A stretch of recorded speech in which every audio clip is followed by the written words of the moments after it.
This is part 2 in a mini-series on intervals. This lesson focuses on thirds, what they are, and how to play them on the guitar. In the music staff, if a note is in a space, the note in the next space, up or down, is a third higher or lower. And if a note is on a line, the next line, up or down, is a third higher or lower. When counting intervals, your starting note is 1. For example, C, D, E, 1, 2, 3. C and E are a third apart. You can further define thirds as major thirds and minor thirds. On the guitar, a major third is the distance of 4 frets, and a minor third is the distance of 3 frets.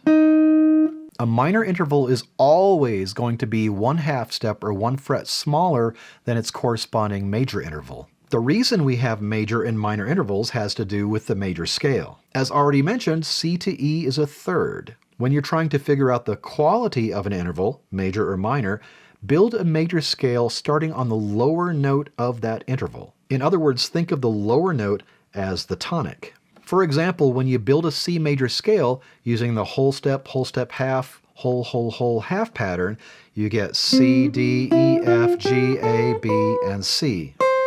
The note E is the third note of a C major scale.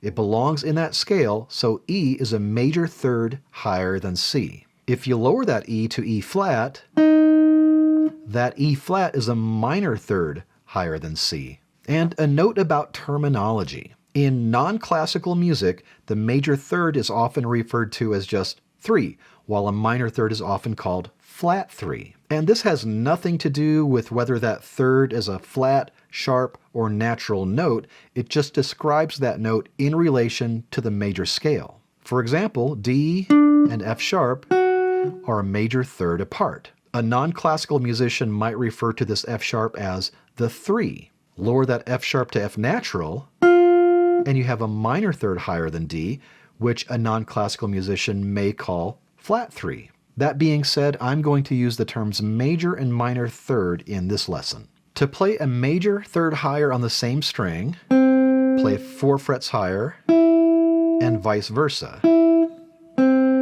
To play a minor third higher on the same string, play 3 frets higher, and vice versa.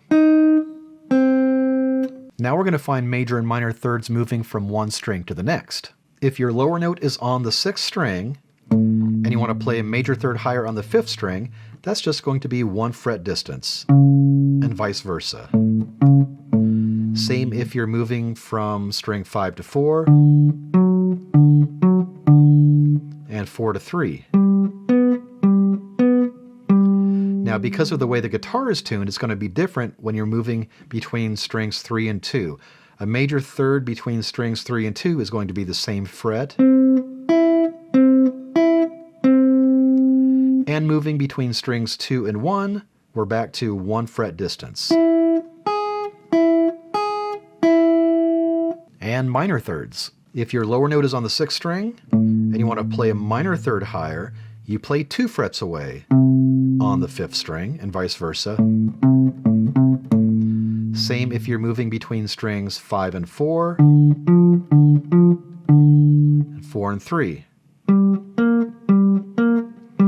And again, because of the way the guitar is tuned, this is going to be different moving between strings 3 and 2. That's just going to be 1 fret distance. And then strings 2 to 1, 2 frets distance.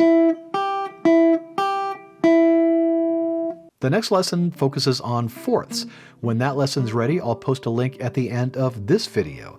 You can check out this playlist if you're interested in music theory for guitar players, and for more guitar lessons, music theory, and solo guitar arrangements, please subscribe.